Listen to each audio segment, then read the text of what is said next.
Hello and welcome to Poems On. This is the first show of the second season. And in my second season, I'm planning to pair former guests with new guests. And to follow that plan, I have as a former guest, Alfred Nicol, and as a new guest, we'd like to welcome Melissa Balmain. How are you two? Great, doing great. So happy to be here with you both. Yeah, this is going to be fun. Without any ado, much less further ado, I'm going to ask Melissa to begin and get the ball rolling for us. So please. Thank you. I'm going to start with a poem called Bird Watching. When a blue jay or cardinal flits to our feeder, no matter how raspy or shrill, if it's lollipop bright, a bodacious damn breeder, it gives you a thrill. Any goldfinch or oriole leaves you near speechless. Hey, honey, oh wow, that's so cool. While I silently note that at least the thing's screechless, you practically drool. So it goes with each tanager, grosbeak, or hummer, but never a sparrow or wren, as you make it quite clear that a bird is a bummer, unless it's a 10. See that small, subtle brown one, I say, just like grasses, at dawn on a patch of fall ground? And you smile, but the moment a hotter one passes, your head snaps around. Okay, fine. Ogle breasts and pert tails splashed with color in brassy and obvious form. But remember, a mate who looks just a bit duller still keeps the nest warm. Thank you. Did this poem have its desired effect? Did it make my husband blush with self-recognition? Yeah, yes, it did. I have to say, he's a very, very good sport about having poems aimed in his direction. And he does have veto power. If I ever write something that he really couldn't stand to have in print, it wouldn't be in print. Oh, really? You Really? run it by him, huh? Yeah. Yeah. Oh, he's my best critic. He's really good. He's a great reader. Yeah. Yeah, my Gina is a great reader too, but I don't think I ever had to offer her veto power. But well, I thought she probably wouldn't need the offer. Yeah. He hasn't really used it so far, and I have to say he's put up with a lot. Now see, well, now I guess the poem that I'm going to read might philosophize him into stopping his girl watching. My poem is called Against Beauty. Insubstantial, light, poetical, like sea-tossed lace, the clouds float down the air. And so with gray-green eyes and wind-swept hair, youth is a cosmetic for the skull. Neither is beauty safe for being brief, better imprisoned in a narrow cell than in the whorls of beauty's stippled shell, which endlessly becoming come to grief, murmuring still of blue tides coming in. Beauty draws the diver past the shelf, a danger unto others and oneself. Beauty is a burden on the skin. Thank you. Ouch. Well, So Danger's good. beauty is time-honored theme. When I was reading this, and also as I was hearing this, I was what came to mind was the Yeats poem that ends, "I have a text to prove that only God, my dear, can love you for yourself and not your yellow hair." Wow. We really are the prisoners of beauty in some deep ways. And both of the beginning poems for you two really tap into that. Well, I have poems about beauty, but I'm going to go in a slightly different direction from my first effort here, and talk about the devaluation of love as I see it in the modern world. And what inspired me in part was those Pacific Island cultures that have giant round stone currency. Are you aware of these places? Yeah. The money is literally a big rock. Yeah. So you don't carry it around. There's no such thing as pocket change. So this poem is called Stone Love. Not stoned love, by the way. It's stone love. That would be a different poem. Stone love. Don't give me any worthless paper love, not based on anything of value that you use to cover up your windows so you can't see out, or start wastebasket fires that last about a minute. All those zeros on the back and still a bushel full won't buy a measly ounce of tenderness. Look, I don't want to take you home or follow and spend the night in any place that script's accepted. Where I come from, love is stone. I have to quarry it up in the mountains where there's plenty, haul and roll a block down through the passageways. It takes a lot of time to push it to your door, but there it's going to stay, big in your sight each morning, still there for you, even if you move. Wow. That's great. That's great. You know, I don't know if I can live up to that, but that's the goal. You know what's great about that is that there's a story of, you know, they had the people of Yap who had those stone money. They had to go to another island. They had to actually row across the ocean, get the Really? thing and bring them back. And, you know, the biggest stone, well, that was the most money. Well, on the return trip, the biggest stone ever that they ever got fell to the bottom of the ocean. Right? Oh, But the guy who found it, and it was his, you know, he was still the richest person in the village because he still had it. He just stored it at the bottom of the ocean.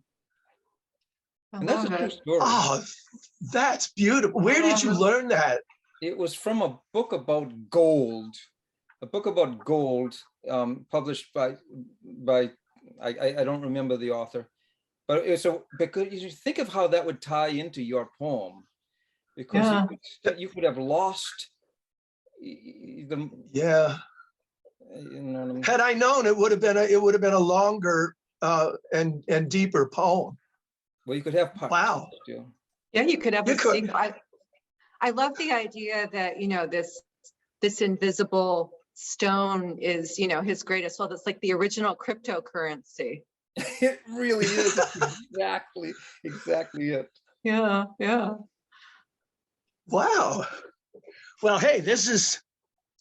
Thank you for opening a door in a room that I thought was, already accessible by other means. Excellent. I like it. Okay, round two, Melissa. Okay. Well, I think my next poem kind of flows from the notion of tokens of love. And this poem I wrote early in the pandemic. And I want to give a shout out to the magazine where it was published, The American Bystander, an excellent humor magazine. I hope everyone finds out about it. And the one I read before that was from Lighten Up Online. Also, I highly recommend that. But anyway, this next one I wrote early in the pandemic when we were all having dire thoughts. And it's a token of love of sorts. And like many of the poems I'm reading today, I will dedicate this one to my husband, Bill. Contingency Plan, Spring 2020. If I come down with it and don't recover, I hope you'll find yourself another lover. Somebody smart and kind and never rowdy, whose inner weather isn't ever cloudy, who cooks as if she sprang from Julia Child and sings so sweetly thrushes are beguiled, who doesn't make you fix the lamps and plumbing or clean for guests you'd rather weren't coming, who finds your point of view completely valid, Ray, eating Oreos instead of salad, who reads the same archaic tomes that you do and likes to pair them with erotic voodoo. In other words, your dream girl to the letter, except she looks just like an Irish setter. You read that with such sincerity. That's the way to do it. Masterfully done. Thank you. Thank you. I'm Well, very nice. you know, I'm very nice to be married to, aren't I? Yeah. Hey, the truth hurts, but the truth is also funny. So, well, that's so, I've known so many people who feel that way, but would never think or have been able to put it into such a charming outfit. Yes, that is Melissa's gift for being able to dress the thoughts that we have in charming outfits. I love it.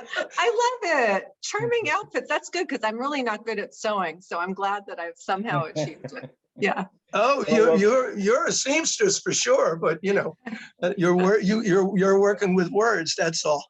Yeah. People think, given my last name, you know, Balmain, which is, you know, if you look at on the page, same as the designer Balmain, they think, oh, she must be an heir to the haute couture empire, and she must have a gift for design and have an amazing wardrobe. No. Well, you're still a spiritual heir. You just have to go far enough back to the source of the whole idea. Exactly. So, there you have it. Well, you made my segue so very easy because you said, in other words, your dream girl to the letter. And this is a letter to the dream girl. This one is called Idolatry. Though granted I'll see you but seldom, if ever, should that deter love, which is blind? I'd sooner embrace an ethereal form than many a solider kind. For if you surrendered your heart altogether, then life wouldn't be as serene. I'd likely surrender my head altogether. I'm wary of that guillotine. Events disallow us from sharing our lives. In any event, I don't mind. I've come to prefer my impossible love to any reciprocal kind. I suffer in love. I suffer without. And I suffer the least in between. So rather than serve an unmerciful God, I kneel to a slight figurine. Ouch, touche. As a single man, I feel you. I'm still in that phase, actually. And it's surprising how much work you can get done when you don't have somebody actually there. When the guillotine hasn't fallen, huh? When they're far away.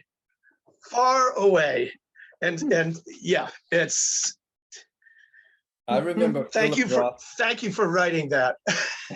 Philip Roth, he was in the New Yorker, and he said he had just gotten divorced, and he was just saying, oh no, I'm just going to be able to get work done at night now. Right. Well, there is that, but that's not all of it. But anyway, I have to say the woman who's been the major inspiration for my songwriting over the last 5 years lives 7,000 miles away and we've never met in person. Wow. But Wow. boy, I've written a lot of songs about her and she likes them, so it's a good deal. However, talking about segues, for me, this is a great lead in to my poem about the dream girl or the dream woman or the idea of the ideal woman. And this is called Building the Artificial Woman. Mhm. Now, before I begin, because it's a fairly long poem, I would invite everybody to remain patient and not to draw any conclusions about my own attitude towards women. You'll find out when we're done that I'm not what I might seem in the early stages of this. Building the Artificial Woman. The first attempts were beautiful, but perfect. So flaws were added, which was an improvement. A voice came next to make sounds of approval, and customers began to ask for movement. That was enough to satisfy the many, but some began to clamor for expression, at least to mimic registering pleasure. A discerning few made a confession. They hankered after giving it free will. Being chosen wasn't any fun when all the votes were counted in advance and all the choices narrowed down to one. They wanted something personal, to feel loved when love might well have been withheld by one who offered company each day and chose to stay without being compelled. This proved a challenge, but the next design was a bestseller. Then there came a man who took exception to the operation. I want, he said, what isn't in your plan. I want someone to disagree but stay, who tells me when I'm wrong and makes me see how to do better, but still leaves the chance to make the same mistake again to me. Who likes to pay attention to attention, but understands it when I sometimes don't. When she's invited to take sides against me, she listens diplomatically, but won't. Who asks me if I like it first, but wears a hat because she likes to wear a hat. And when I compliment her on her choice, she doesn't worry what I mean by that. Who thinks my chicken cutlets are sublime and moves the car when I'm too beat to drive. Who laughs because she gets I'm being funny and smiles because it's hard to be alive. Hang on.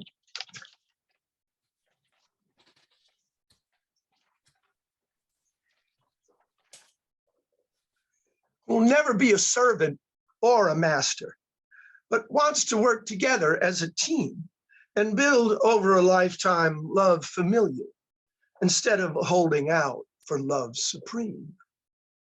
Can you put all that into a machine? The builder smiled. If that's the way you feel, what you want is a woman.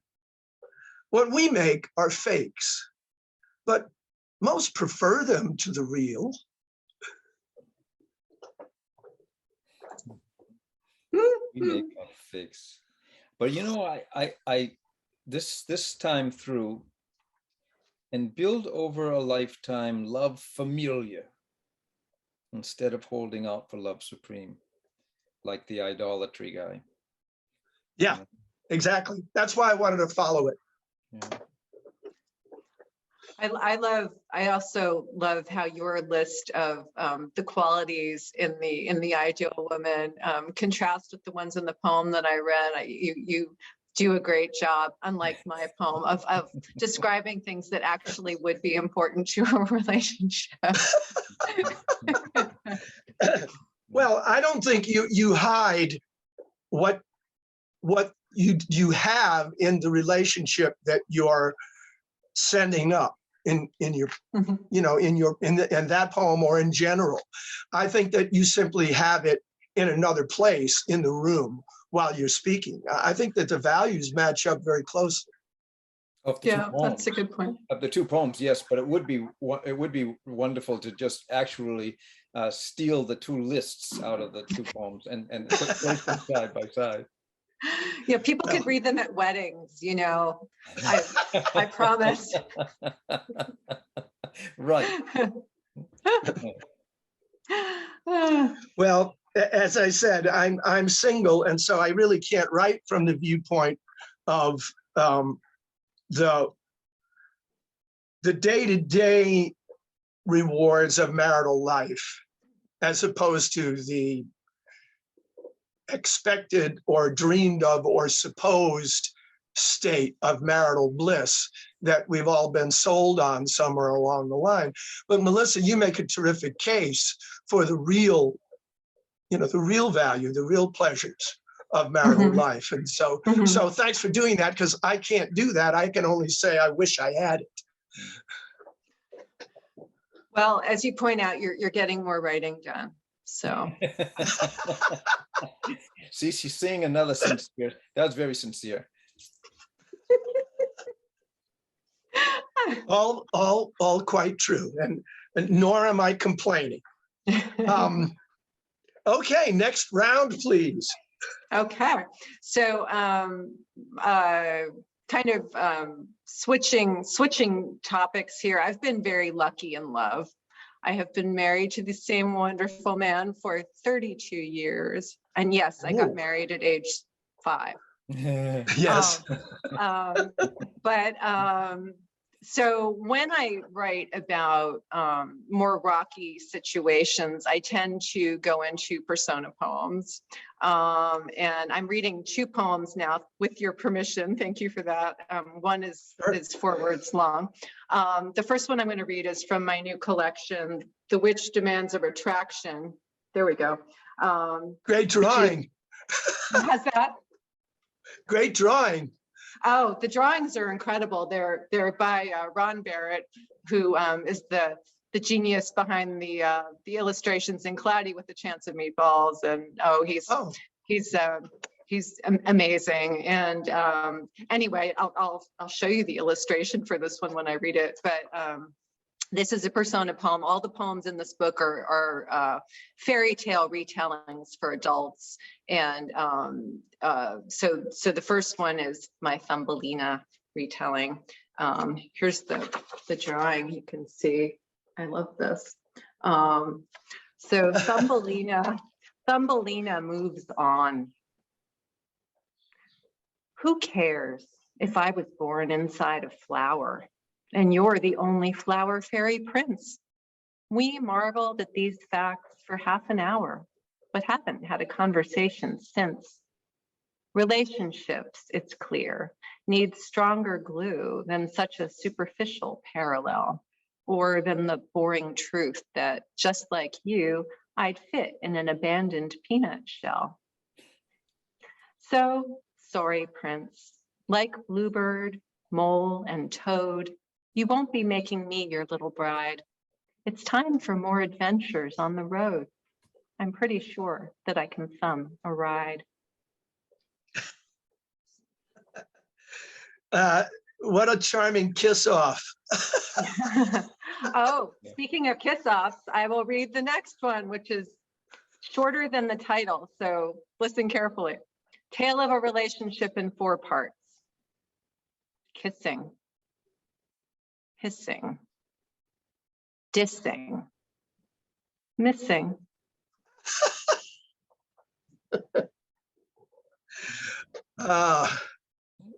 Okay, now I'm done. I'm done with the sour portion of my readings. I'm not quite through with mine yet. But that's like the golden age. It's like the ages of the world, you know. At least there's a slight uptick at the end there. Yeah, I think so. Which in my my own narrow and lucky experience. It's kind of realistic. Well, I'm going to read another kiss-off poem. And like you, I resorted to a persona. Now, the persona is Persnickety Ichabod. I'm going to read you 2 entries from Persnickety Ichabod's rhyming diary. And Persnickety Ichabod deserves an introduction, but I'm only going to give him a very, very short one. My son once said he said, some people don't know how to live. Well, that's the kind of person Persnickety Ichabod is. He doesn't know how to live. And I'm going to read you these two entries, both written on the same day, the 5th of the month. He only writes the date he never tells the month or the year because he thinks they're all the same. But he does he puts the date of, so this one is the 5th of the month. And it goes like this. The love affair ended today. I have said what I needed to say. It was honest, succinct, and it got us unlinked. I don't like you, so please go away. Later the same day, still on the 5th, he returns to his diary and writes this entry. My Tedia showed no surprise. I detected relief in her eyes. As our sandcastle tumbled, she kicked it and mumbled, when summer's gone, so are the flies. Has there ever been anyone named Tedia? It's a brilliant name. For a girl, for a partner for Persnickety Ichabod, indeed, yeah. It's so perfect. It's so perfect. Those are I'm especially glad you read those, Alfred, because they appeared in late. But also I've always loved that whole series of poems, you know, the juxtaposition of the limerick form, which, you know, is so rollicking and cheery and associated normally with other sorts of themes, and then the really quite dire content underneath it. It's a wonderful mix. And it made me feel like Charles Dickens, because when Light serialized it, I was writing a serialized poem. Oh. Did you have to write them standing up? over 9 issues. So it was in there for 2 years and a quarter. I didn't realize it went on that long. Yeah, 9 Wow. issues in a row. Wow. So how many poems are there all told? I don't know, really. I really don't know. There was more than one in a given issue, in other words. Oh yes, many. There was like 4 or 5 in each issue. Wow. And were you writing them as you went, or had you stockpiled some in advance before the publication of the series No, I'd written began? them all. I wrote all the Persnickety, all of his diary, and a few of his, and he wrote a few poems too. He ventured out into poetry, but it's this diary that got published. Well, Yeah, the two of you are so good at conveying the real home truths in ways that are they may be warm amusing or ironic amusing, but we recognize our meaner natures underneath them, and we know that we are no different. So well, it's not that I have never expressed a message of this kind, but I don't think I've ever written a poem about it. So instead, I'm going to flip the script a little bit and write and read a very sincere poem that has to do with the beginning stages when you are first becoming besotted with somebody, and then putting that into the perspective that time embellishes it with.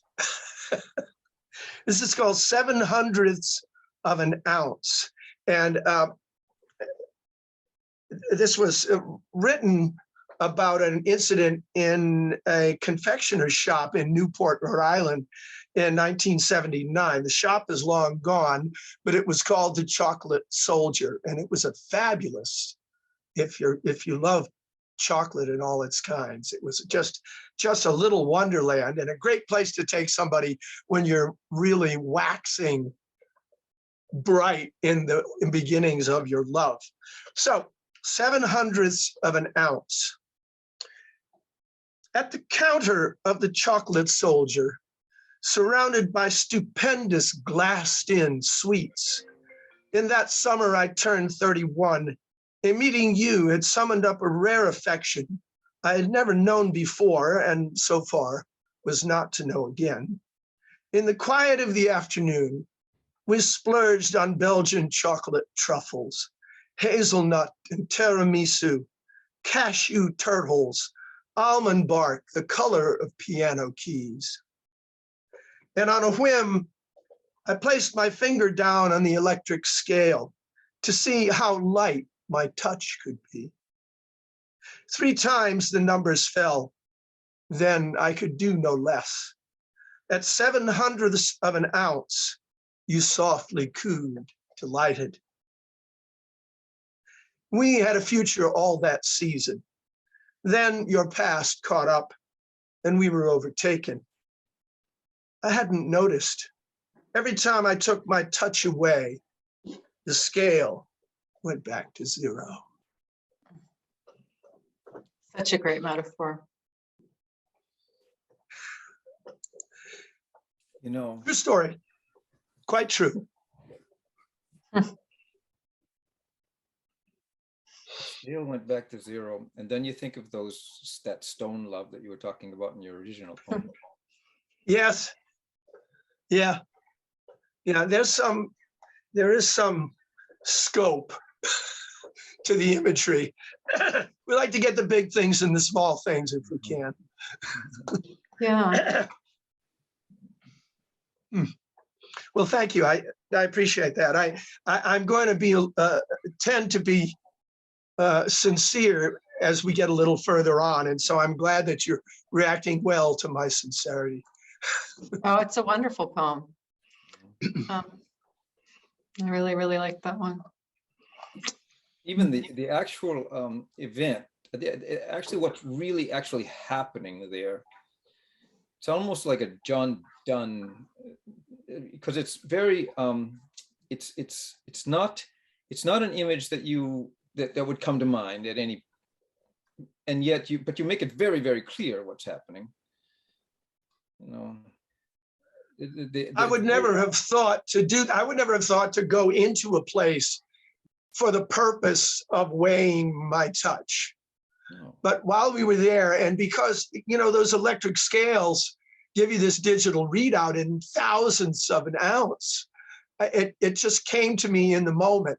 I could not certainly have ever thought of it if I had not had the inspiration of this woman at my side, whom I was certainly looking for ways to impress. Mm-hmm. So it was serendipitous. But you noticed it and you remembered it, and then you used it brilliantly. Yeah. Well, thanks. I remembered it because it's the only time I've ever done anything quite like that. Mm-hmm. And I don't think I've read about anybody doing anything quite like that. So it stood out because it was so unusual. But yeah, and also because in that season of that relationship, which was to get very, very dark and frustrating later on, it was one of the few bright spots, one of the few bright points. And Alf, I know you have a poem coming up. I'm not sure when you're going to read it, that has to do with one of those bright points or perfect days or Yes, right. Yeah. So when we get to it, I'll circle back. But anyway, thank you. But that brings us round again to Melissa. Okay. Thank you. I'm going to read one from my my first full-length collection, Walking In on People. And actually that four-word poem I read earlier is from there as well. This is not quite as sweet perhaps as the one you just read, but you know, you can decide. The Marital Bed. You always hog the blankets and steal my magazines. No need to ask what smells so rank. It's you, the king of beans. Your toenails cut my shin. You blow your nose, I jump. I'm sanded by your bristly chin and bulldozed by your rump. You scratch your back and sigh. You grunt, harumph and bray. And yet the crazy truth is I can't sleep when you're away. And I would like to point out that I, of course, have no reproachable personal habits whatsoever. No. Well, that goes without saying. Although, when I read this, and particularly when I heard your tone in reading it, I was reminded that it is, in a lot of ways, the other side of the coin of My Mistress's Eyes Are Nothing Like the Sun. Yeah. For me, I don't know. I would love to hear for the two of you, but for me, writing poems like this, and especially in form and you know, meter and rhyme, is essential to avoid getting too maudlin. I feel like I would be in danger of having very soppy poems, you know, I think of Rhina Espaillat, who talks about, you know, dancing in a small box. And I think that, you know, without that small box, most of my poems would just be a disaster, especially the ones about people that I care about. Well, that's the thing about form. It allows you, we're talking about you putting the right outfits on things, but it allows you, it dresses up the poem so that it can go out on its own. And then you're allowed to talk about things that you might shy away from talking about otherwise, especially since you get so caught up in the technique of making it that you allow yourself to say things that you might not otherwise say. Mm-hmm. I find that it keeps me honest.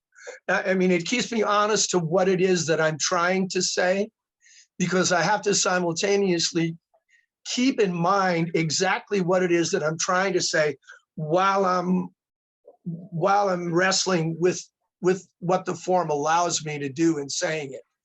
And so the danger is that the form just kind of pushes you in one direction. And so I always have to say, well, I can't go where I could go. I need to go only where the thing that I have to say wants me to go. And so in that sense, it conditions what I'm doing. And I agree with you, with you both, but particularly with what you said, Melissa, it has an impact on tone. And I'm actually writing, the last few years, I've been writing audio plays in verse. And I'm writing a play right now that I'll be producing later on in the summer, which involves a couple who have a comedy act, and they split up, and the husband goes on to have a stand-up act. And so I've had to write stand-up routines and two-person comedy routines, a little bit like Nichols and May, but I'm doing it in verse. And it absolutely conditions the kind of humor that you can use.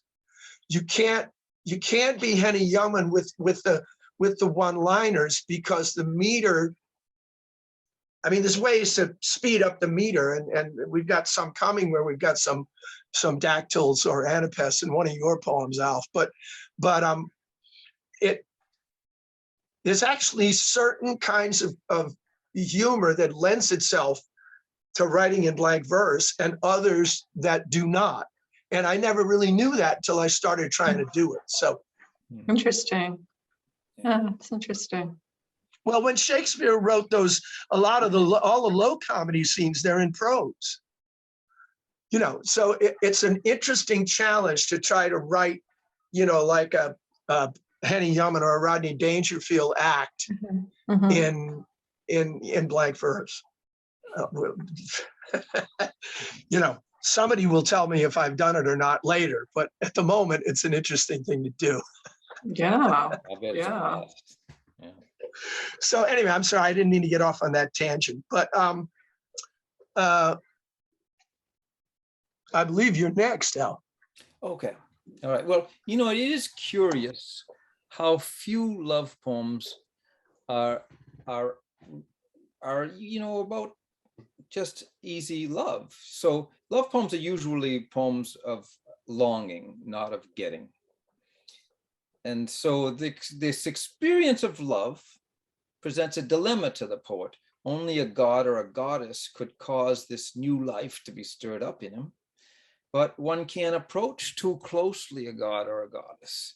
So it's an unbridgeable gulf. You can't get there from here. The poet's like a girl sitting alone at her first dance, looking across the room at the boy she likes, but doesn't dare to speak to. Or like the guy, this is a true story, the guy in the front row at a concert who shouted out to the singer on stage, "You're hot, and I'm not." Really? So there's a thin line that separates the love poet from what we scientifically call the loser. And this poem that I'm about to read crosses the line. Okay. It's called Drink and Dial.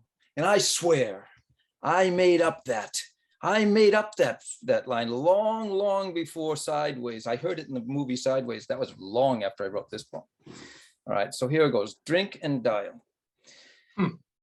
My ex, I recall, was pestered by such men, fixated, fraught, a man alone, possessed of a telephone, demanding she be the dream to piece his broken sleep together. Who guessed that I'd assume such habits given time? That if she let it ring, I'd call again. Here's what to do. Undaunted, leave a message. Always be charming, even when you're not. Charm's a thing that every loser's got. Try to lose the stutter, lose the edge. Breathe in. Say something bright to the machine.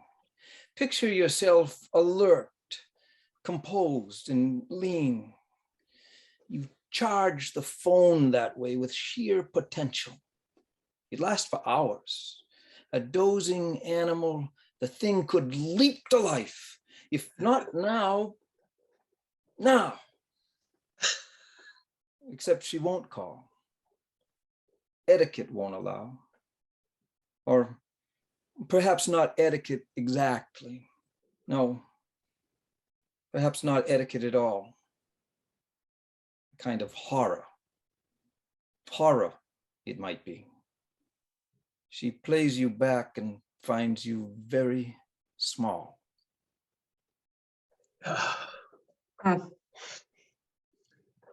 Thank you. Another great one. I don't want to sound like I'm taking exception, but I think that not quite every loser has charm. No, they are. They're very charming. I think there are quite a few who think they have charm. There are a lot more who know they don't. Well, see, now you're letting it off because the speaker of this poem is a loser, so he would think that. Right. Yeah. Well, you know, as you get near the end of the poem, and there are a couple of lines that almost fell in for me with the voice of Prufrock. You know, maybe not, what's the line? Maybe not something at all. Oh, horror. I mean, etiquette. Yeah, maybe not etiquette. Maybe not etiquette at all. And part of it was the way that you read it, but it reminded me. And of course, Prufrock is dwelling on what it is to be a loser. Mhm. Yeah, to be a misfit, yeah. Yeah. So, you know, the mermaids aren't singing to him, and he knows it. Mhm. So, yeah, this is a very, I suppose we can all hide behind saying that we're writing in characters, but it's a wonderful thing if you can reveal something human about yourself or as a character that is not so positive. Right. Yeah, Right. and this is the revelation of this poem is so beautifully paced. There's a real arc to it, you know, and you know, both in terms of the whole poem, and then you know the phrasing, the pauses, the line lengths, you know, getting up to Well, the thing could leap to life, if not now, you know. yeah. Well, the performance was just great, Alf. I mean, you got that, and you're making eye contact with the camera the entire time. I bow to your mastery. So that, thank you very much. Well, okay. So since you just had a poem that exposes something about the nature of relationships, good or bad, but uses the mechanism of the telephone, I have my own telephone poem augmented by what in the old days, and this is written about something that happened 40 years ago, when we may all recall, we used to have answering machines that would record a message, but that also had a two-way record button. Did either of you ever have one of these? If you hit the button, it had a two-way record function, so that if you hit the button and continued with the conversation, it would record both sides of the conversation. Wow. Huh. I never had that.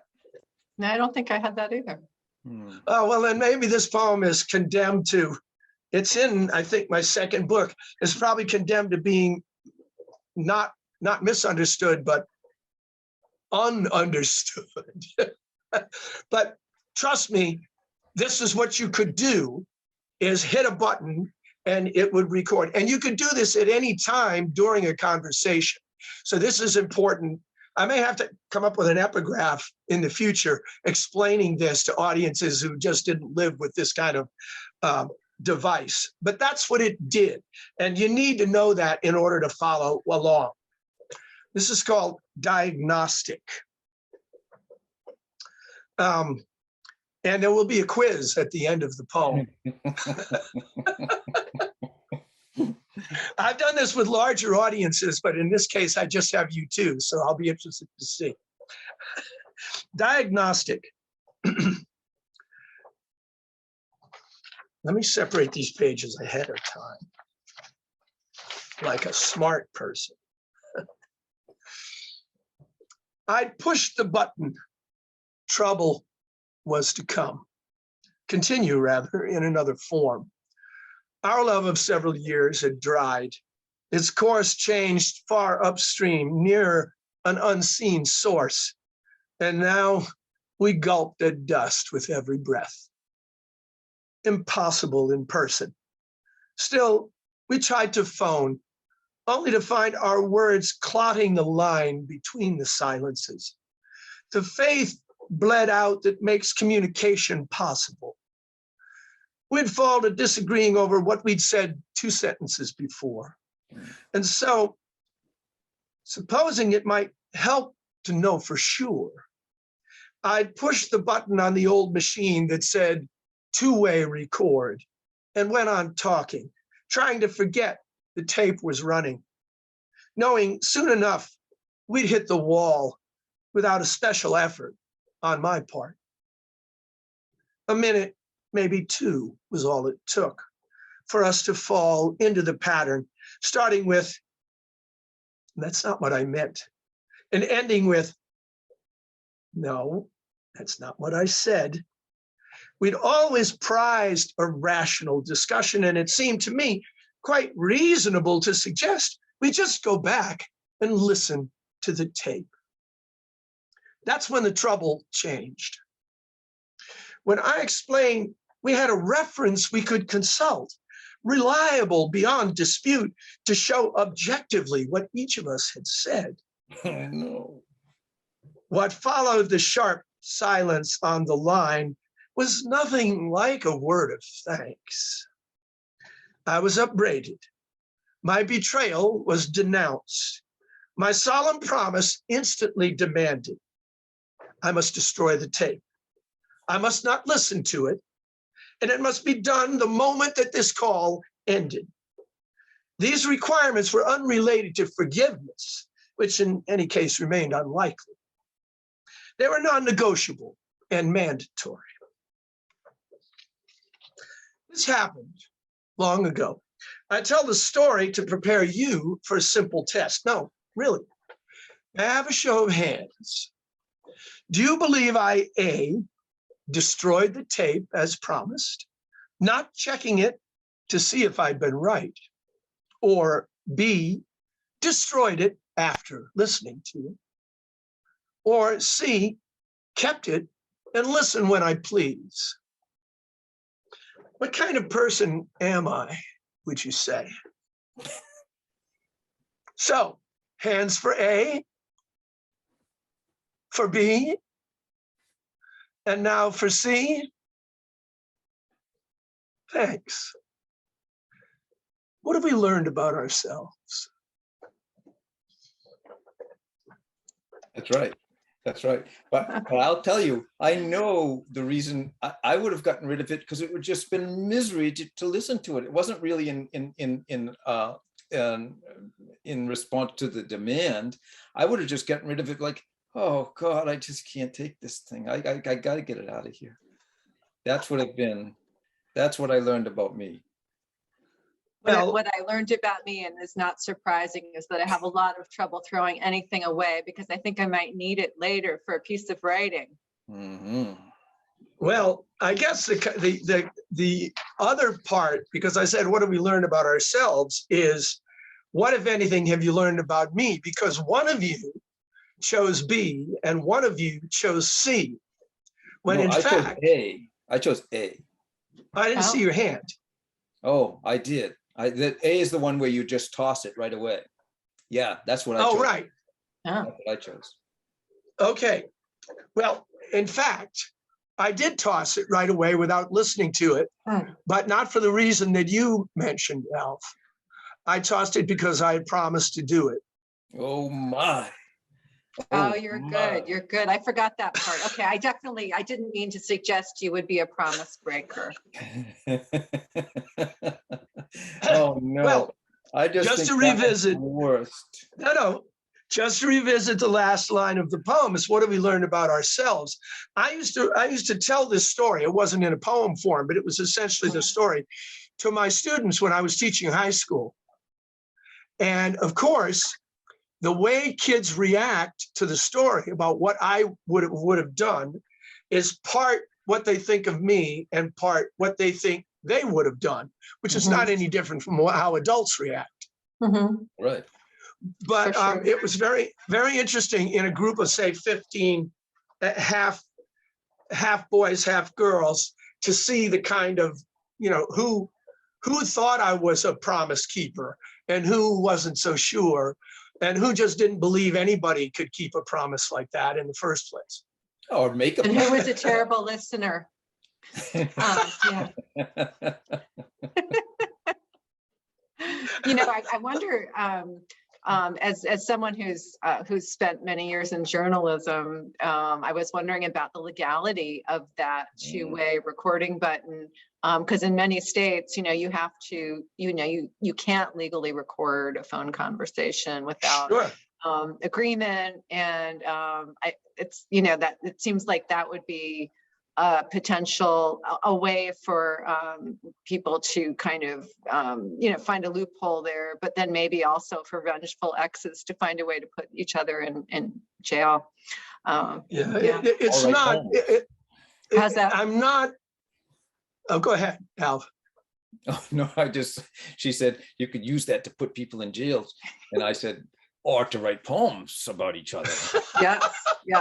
Which is worse. Well, Yeah, which is worse, That- the jail of bars or the jail of lines and words? I don't know. And what, the Well, sentence could be very long. The sandwiches are better in jail, I think.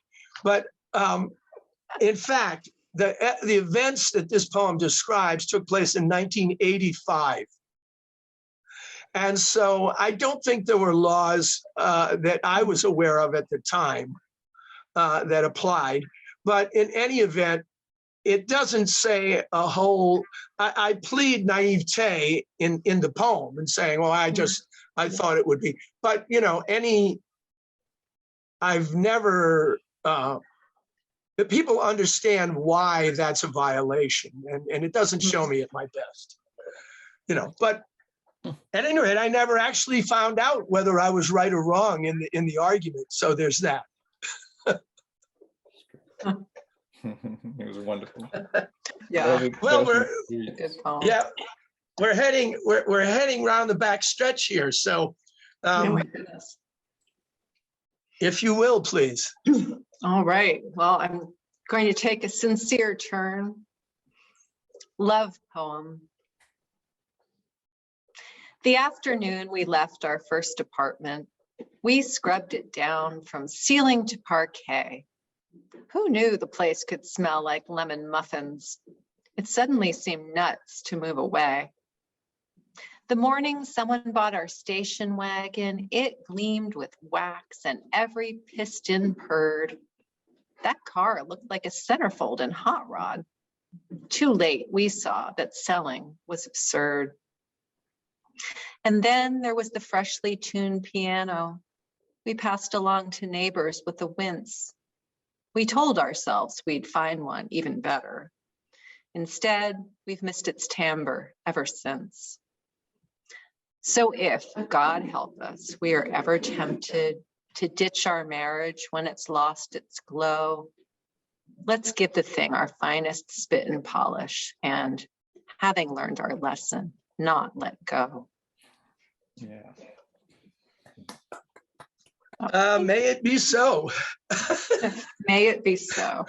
May it be so. Of course, for most of us, history teaches us that it's exactly the thing that we have learned not to do that we will do next. Whoa. So I wish you much better luck. Thank you. Thank you for that wish. So far, so good. Knock wood. No, it captures, that's the stuff of it, isn't it? This is what we deal with within ourselves and with others, is the challenge of not doing the wrong thing when we know better, but doing the right thing somehow, even though we know it's the right thing. Can't be doing that.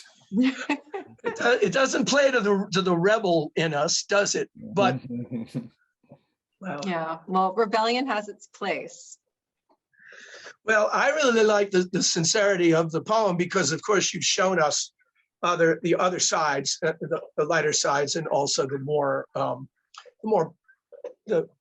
gently pointed sides. I have to. You're never tell the mean. phone sometimes, yeah. You're never mean, but it is possible for you to furnish a laugh at someone's expense. Yeah, and often my own. Well, that's the antidote, isn't it? That's what it takes. Great, thank you. Well, I like the weaving ways that we're taking here. So what do you got, Al? I'm going to read a love poem too. I mean, you might think from having heard me so far today that I don't have reason to recite a real love poem, but I assure you, I have very good reason to recite a real love poem. And here we go. This one is called Genius. So let me just say before I start, even though this is kind of trying to sound like a Frank O'Hara poem, it's really one long iambic sentence. Well, there's a few sentences in here, but it's not cut up into metric lines, but the whole thing is a big iambic sentence, actually. Genius. So I go out to get the mail at 1 o'clock. Always 1 o'clock, because it's such a disappointment getting there before the postman does to find the mailbox empty, coupled with the everyday discouragement of not receiving word from the MacArthur people telling me I'm one of this year's geniuses in waiting. And what is there for me today? A postcard made to look like an antique, an illustration of a red guitar against an off-white background with the words, "You rock my world," in black beneath the instrument. On the other side, the message reads, "I can't imagine how dull my life would be without you. I love you." I feel afraid at first. The postcard isn't signed. Is this some complication wrestling to the ground my happy, simple notion of my life? Will Gina be upset? Only then I realized that Gina sent the card herself. And still, I don't believe it. Her life would not be dull without me. She'd flash that smile in passing. Some man would buy a derby hat to wear next time he ordered coffee at her shop, invite her down to stroll along the wharves and out along a rope plank bridge to board his yacht just in from Oriental Gardens.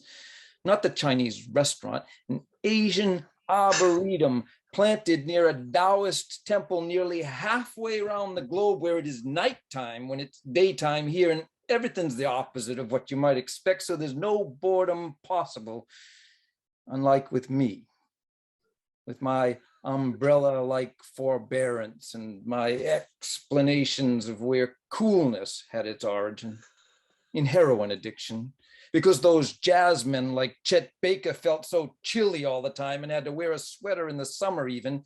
That and the indifferent attitude of someone like a William Burroughs managing to look quite serious and not ridiculous, believing stuff that we make fun of Tom Cruise for believing. How is any of that interesting to someone fine like Gina? I love her making that mistake. If even for the moment that it took to write the postcard, which she didn't sign, by the way, she maybe had misgivings at the last minute. Even so, she put it in the mail, and I felt like an honorary genius when I finally got it figured out, as though I'd been selected by the grant committee, except for, of course, the money part. But hey, it's still enough to live on. I love that. Brilliant, brilliant. That's a wonderful, wonderful poem. And I was going to ask if it had a form, but you've answered that for me. Yeah, I mean, if you know, I read this, Bill Baer printed in The Formalist one time, a section of a novel, you know, which that's not, he wouldn't print a prose poem, right? Because he's such a formalist. So I looked at it and I realized and I bought the novel. I went and bought and read the whole novel. The entire novel is iambic all the way through. So that's why he did it. And then I tried that with that poem. It's just iambic all the way through. Iambic plus Frank O'Hara. Do you remember the name of the novel? You know what? I'm sorry. I would have to. Well, if you find it at some point in the future, let me know. I'd be interested. Obviously, there aren't line endings. It just goes on. Yeah, exactly. Yeah, they're very. So you know, you got. It's not iambic tetrameter or pentameter. It's iambic frigging 14, and you know, it just goes on and on and on and on and on. You know, so. Yep. Fascinating. Well, I have to. I'm sorry, Melissa. Please. No, it's okay. Go ahead. Go ahead. I was just going to say the extreme honesty and candor in the voice in this poem is very, very winning, because even after you realize what it is and what is meant by it, and you're at the point of really feeling great about having received it, you still throw in that line about, well, she didn't sign it. Maybe she had some misgivings. That's so human. It's such a human detail. It's a very rich poem, and thank you for writing it. And of course, it can't be a mistake that it seems so purely in your own voice. Right. There's that, no that it is. Yeah, it is autobiographical. You're not hiding behind anything. Yeah. And I like that, as you'll see. I like to do that a lot myself. And but this, we're privileged to see the way you think and feel in this poem in a really nice personal way. Thank you for being such a great listener to it. I love this poem too. Yeah. Yeah, I didn't realize until just now, which is, I guess, my third reading of it, the resonance of the title. So I only saw two of it, genius, waiting for the MacArthur grant, genius, like, I'm such a genius. And then Gina, I didn't even think about that. It's a very rich title. And I do, and then the marriage of O'Hara and Nicol in this iambic stream of thought, also genius. Thanks. I can't say that the connection between Gina and genius, I wasn't the first to notice that. I mean, that was Harris Gardner. He's the editor of a magazine called Ibbotson Street. He's the one that pointed it out to me. Oh, because really? It didn't have that as the title. He titled it. So it's just really? So he's the genius. Yeah. Really? The genius behind the genius. Yeah, he's the genius behind the genius. He's the genius. Well, the derivation of genius, of course, is the spirit. Your genius is your personal spirit. Yeah. And so that's another way that the poem really fleshes out this kind of personal spark, the spirit of the speaker, quite separate from the level of attainment of the expression. So great all around. Well, of course, poor pitiful me, being all single and all, I can't read a poem about how great things are now. But I can write a poem and read one about how things were. And that's what this next one is about.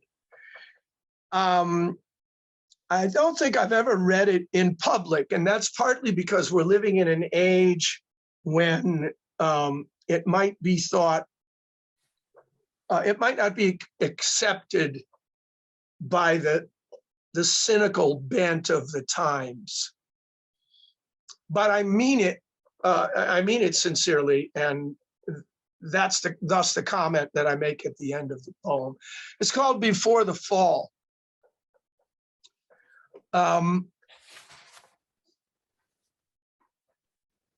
We lay beneath the floorboards, side by side, face up, like some long buried couple in a family plot,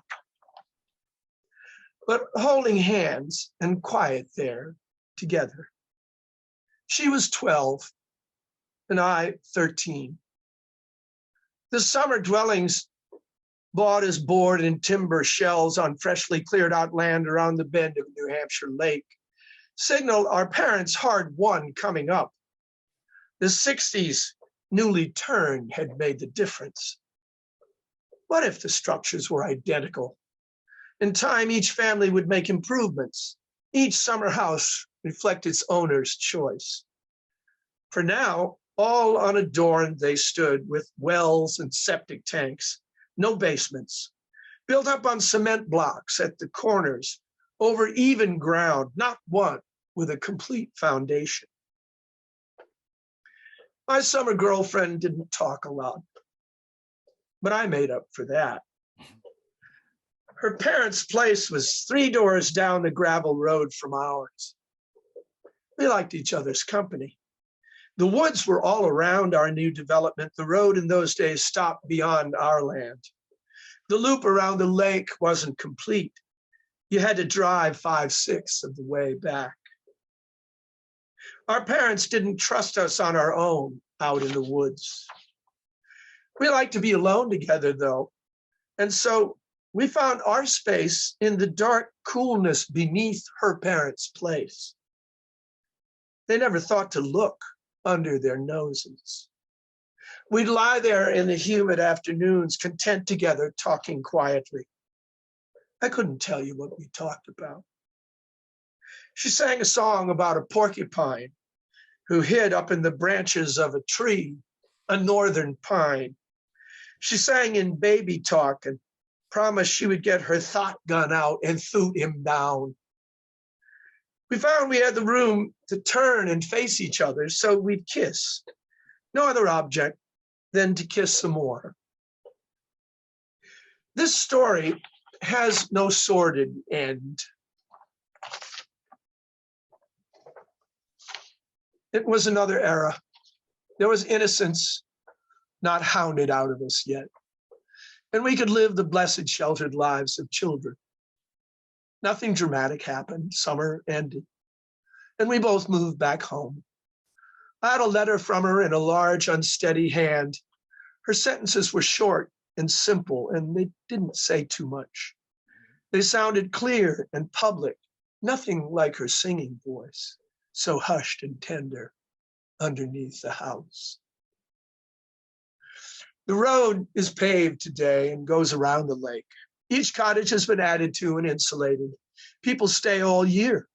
Foundations are blocked up on every side, the heat sealed in, and buildings touch the ground. Original owners all have been replaced. They thought to build, not to disturb an Eden. But all I know of it, we found together in one another's breath at peace, as still, both ignorant of sin, we listen to the fall of footsteps from the world above. Now its unnoticed moment come and gone, such Eden as there was is moved away. Believe me if you can. And if you can't believe such innocence, the loss is yours. Yeah, Sweet. that's lovely. I love the flipped version of what most people expect of an Eden. You know, this is an unfinished housing development. You know, you're under floorboards, and you know the much more polished, pristine version that comes later is not the Eden. You know, it's the in process that is paradise. And you're hidden right beneath the parents' noses. You know, Romeo, we were never found. Romeo and Never Juliet found. should have been as lucky, right? Yeah. Yeah. Well, I look back on it and I realized that this was a kind of a perfect bubble that, you know, that we existed in for a time. And one of the funny things about the poem is that I've also written a song about it. Yeah, well, there's a song in it. The song is right at the heart of that poem. That's the clarity of that moment when she when the summer girlfriend sings with the voice that you later described as hushed and tender underneath the house. That's the moment in that poem. You know, of course you've got to write a song about that. Well, the song, you have a very, I mean, obviously, as an artist, you have a keen nose for the right point to probe.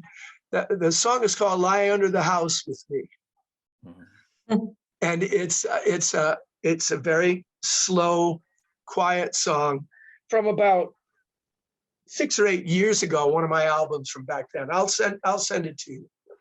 It's I try to capture the mood musically as I tried to capture it, you know, in the words. But there's something about the convergence of the stillness and the secret nature of where we were, close to everyone, but completely hidden from them. And also And so that quiet and stillness, and also the fact that we hadn't, our souls were still. We were happy around each other. We were content. We weren't, there was no desire for more. It was pre-sexual. It's a state that you can't ever recapture. It is Edenic, if you're able to inhabit it even for just a little while. So anyway, I had to write the poem, and then I had to write the song, and now I've gotten them both off my chest, and I have no idea what happened to the woman in question, or even if I think she's alive, but I don't really know. So you haven't stalked her on Facebook? Well, I'm sensible enough to know that you don't just wander back into Eden because they left the door open. That's a great line. There's an angel with a flaming sword, damn it. You ain't getting in there. Well, and now it's a gated community, so. Yes. Well, that's what heaven is, isn't it? A gated community. Yep. Wow. Well, anyway, thank you you're literally the first audience that poem has ever had. So thank you. Honored. That's one of the nice things about this series, is that we can read things that we might not read in a public setting.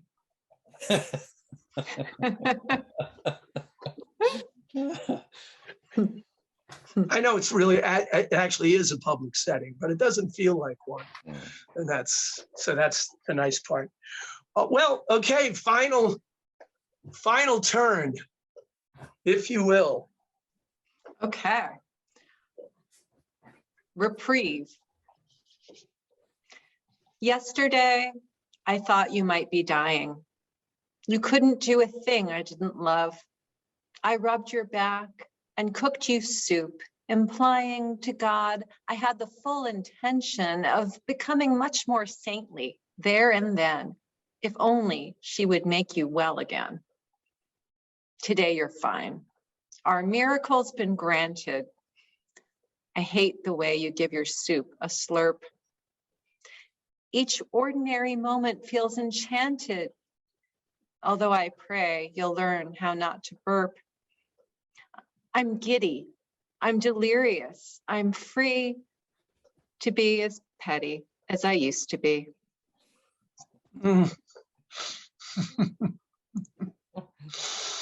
You're an honest person. I love it that she's implying to God. She's not promising God. You noticed that, yeah. Implying to God. She's got one foot out the door right already. Even then, she doesn't have to. That's not like one of those promises she's going to have to keep. She's just implying. I feel like this poem is kind of a sister to a poem of Julie Kane's that came out somewhat later. I don't think either of us had read each other's poem, but hers is a brilliant poem about promises being made to God while one is being scanned for cancer. Oh yeah. There you go. It's a wonderful poem, and both poems to me go to that unfortunate tendency we have to make all these promises and we're going to turn over a new leaf, and then not so much. I knew a guy who made one of those promises in the war in a foxhole, like. Sure. And the one, he had to go to mass every day for the rest of his life, and he kept the promise. He did it. He did it. Wow. Oh, that's great. Is it someone you were related to? No. You know what? He was the leader of the Boy Scout troop I was in. Oh. Wow. A true role model, troop leader. And you don't hear about many of them these days. So that's good. Yeah, this is the kind of story that people need to hear, because they hear so many of the other kind, which completely undermines people's belief in the potential goodness of their fellow human. It's so easy to Yeah, it's so easy to be cynical and just say, well, you know, everyone is flawed, everyone is broken. There are no perfect people, but there are a lot of good people. Agreed. All right, I'm going to read my last poem, and it's not ironic or anything. Can you believe it? I can believe it. It's called One Day. One Day. One day, we walked in light and shade along the lichened wall. No task at hand and nothing planned. The poplar branches swayed and Finley chased his ball. And something made us smile. And something else again. Nothing less than happiness, and good to last a while. Enough to last till when this simple summer day of not too much to do may be the one we look back on when years have swirled away. And days like these are few.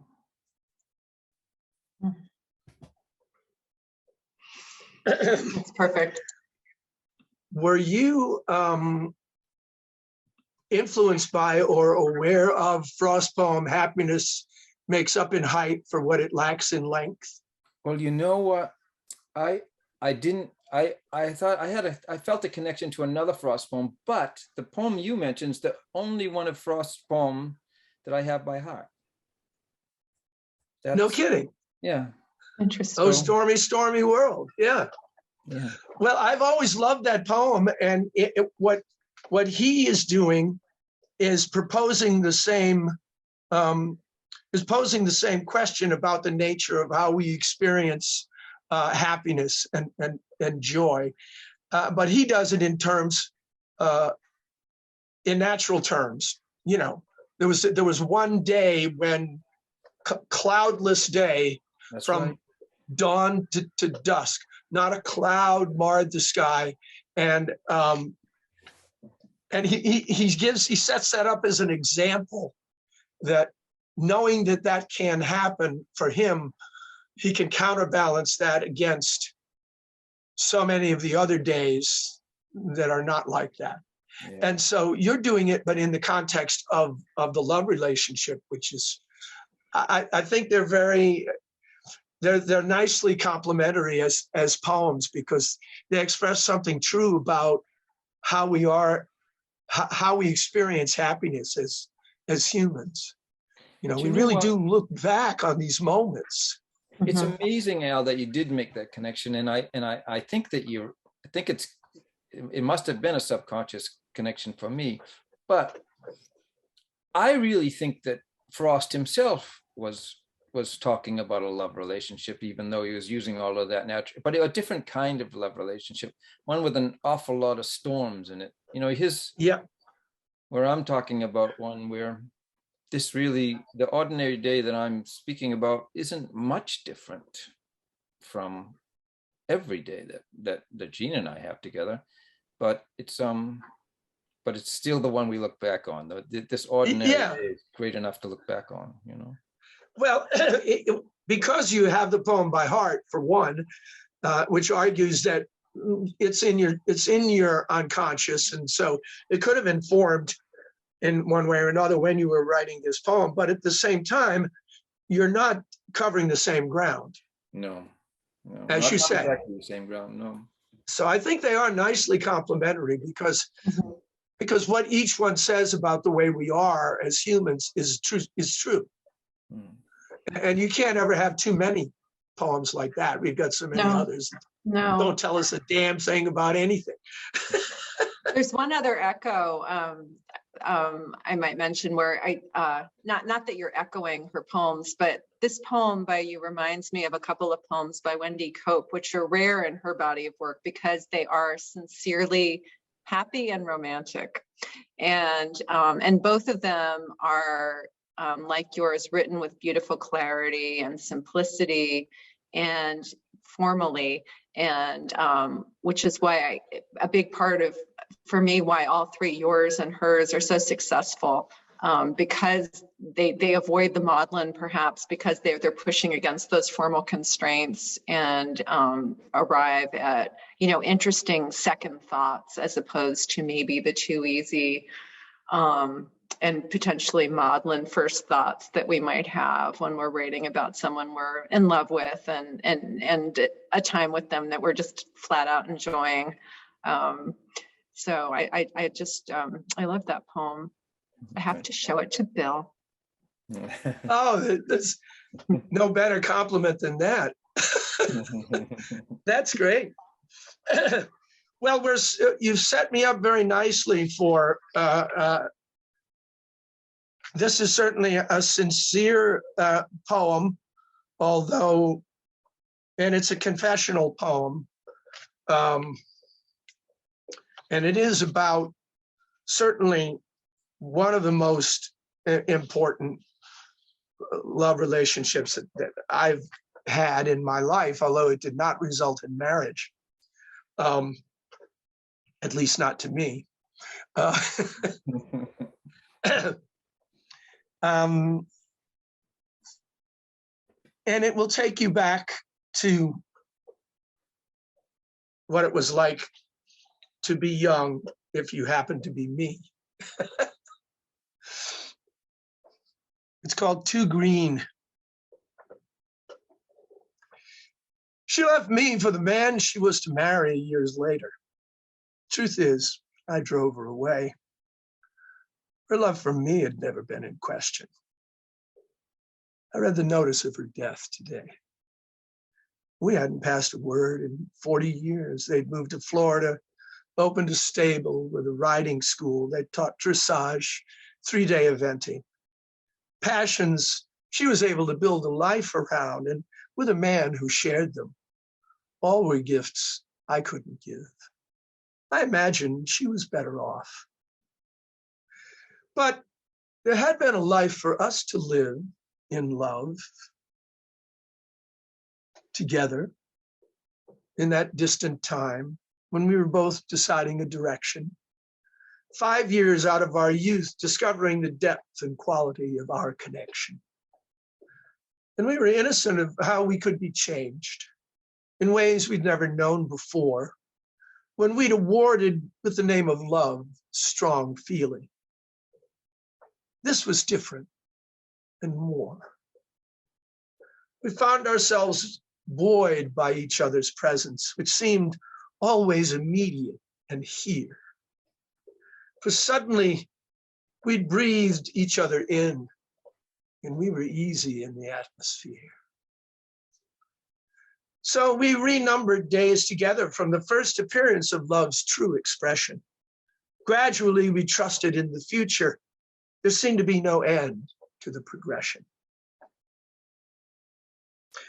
I joined a band that traveled every day, and there were women listening every night, dancing at our feet and smiling up to catch my eye. I knew it wasn't right, but there was a lure in the unknown and a new unknown tomorrow night. The thought made me somehow unsatisfied with what I had compared to what I might. So when she asked if we could live together, I held back and used a lot of words I didn't mean to keep her on the string.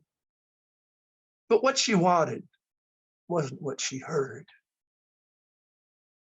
I wasn't honest. I was immature. But knowing I would not be otherwise for who knew how much time to come, I was a coward to content myself with lies. And then she told me she had taken up with someone else to shock me. I could feel the chill that numbed me to her hidden plea. And so I let us drift out of the real. I learned years later how she must have felt when I was finally ready for forever. Another woman got to play my role, and show me why we couldn't be together. Once on our road, we can't be anywhere but where we are. If we could jump ahead or go back a little, we could make levels of readiness match up. Instead, despite our efforts and our will, we often appear to be in step, but only for a little while. Too green, my love was not enough, although I wish it had been more. So, blame's beside the point. I couldn't have been otherwise. But shame's still in the way, and there's regret for what I threw aside. I read the notice of her death today.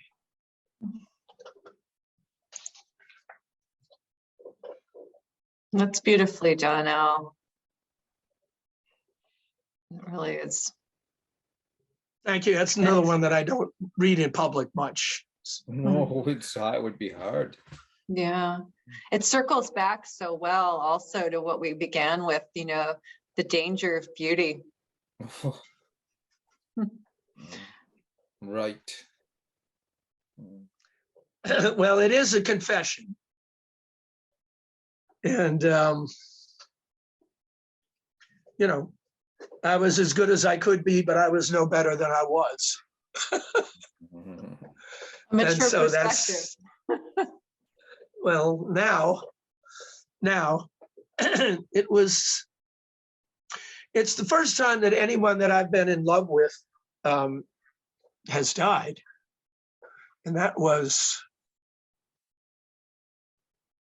a feeling not like any other feeling, not like losing my parents or other relatives, and also not like losing peers, age group peers,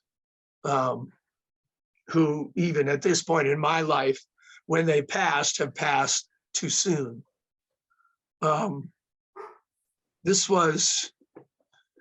She really was better off without me, but there is no justice in the fact that she couldn't continue to be better off without me more.